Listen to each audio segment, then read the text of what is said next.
From JBS Studios in Greater New York, this is the JBS News Update with Teisha Bader.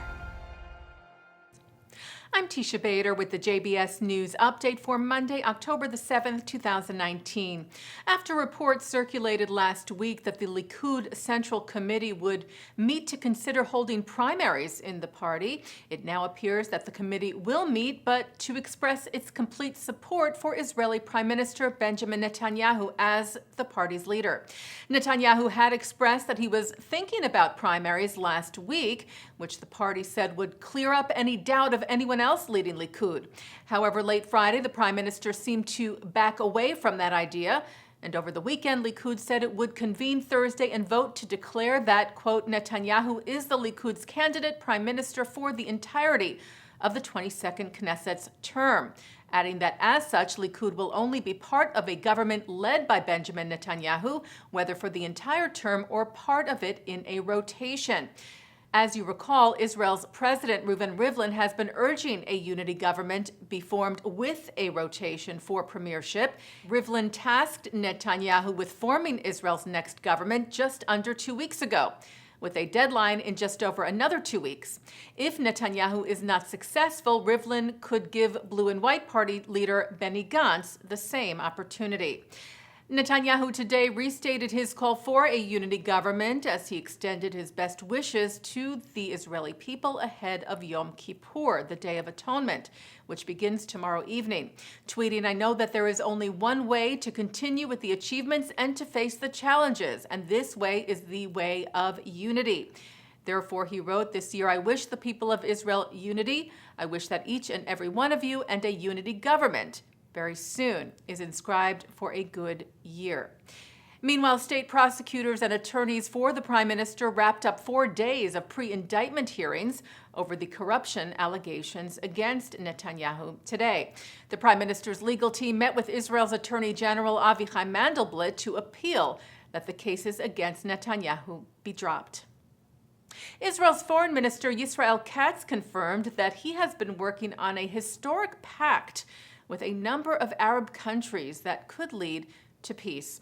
After a report Saturday from Israel's Channel 12, Katz wrote on Twitter, "Recently, I have been promoting, with the backing of the Prime Minister, a diplomatic initiative to sign non-aggression agreements with the Arab Gulf states." Katz tweeted, "It's a historic move that will end the conflict and enable civilian cooperation until the signing of peace agreements." Katz said he presented the initiative to several Arab foreign ministers on the sidelines of the UN General Assembly in New York City. Well, the gunman accused of opening fire inside the Chabad of Poway Synagogue, murdering one person and injuring several others, pled not guilty this past Thursday to charges of murder and attempted murder. 60-year-old Lori Kay was killed in the attack, which took place this past April. The gunman is being held without bail. He is due back in court December the 5th, where his trial date will be set. Legendary Hollywood executive and producer Eric Plaskow has died.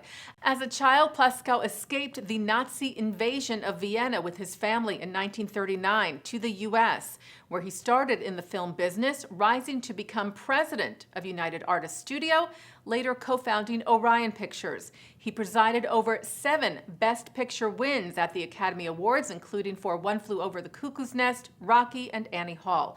Plaskow died last Tuesday. He was 95.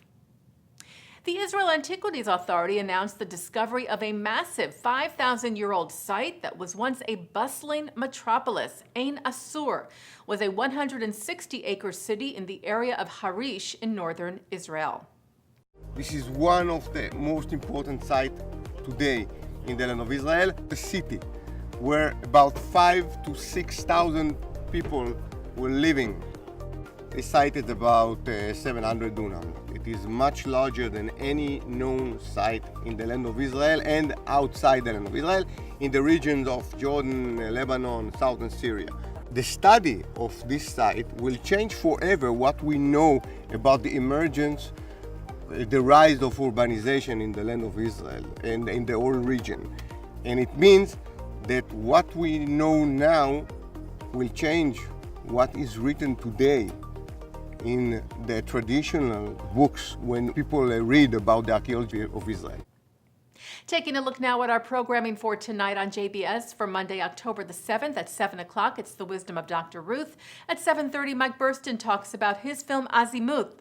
At 8, American Jewish Committee President Harriet Schleifer presents the Architect of Peace Award to Bahraini Foreign Minister Sheikh Khalid, who discusses efforts to end the Israeli-Palestinian conflict. At 9, Mark Golub sits down with 3 rabbis to discuss the Jewish understanding of God just ahead of Yom Kippur, with Chaim Steinmetz, Lauren Grabel, Herman, and Marcelo Cormis. At 10:30, Rabbi Harold Kushner speaks at the 92nd Street Y. And coming up right after this newscast, it's Good Week, Israel. And a programming note for you: with Yom Kippur beginning tomorrow, Tuesday evening, JBS will once again broadcast live services from Central Synagogue for those unable to attend synagogue in person. Kol Nidre services begin tomorrow at 6 p.m. Eastern and then 8:30 p.m.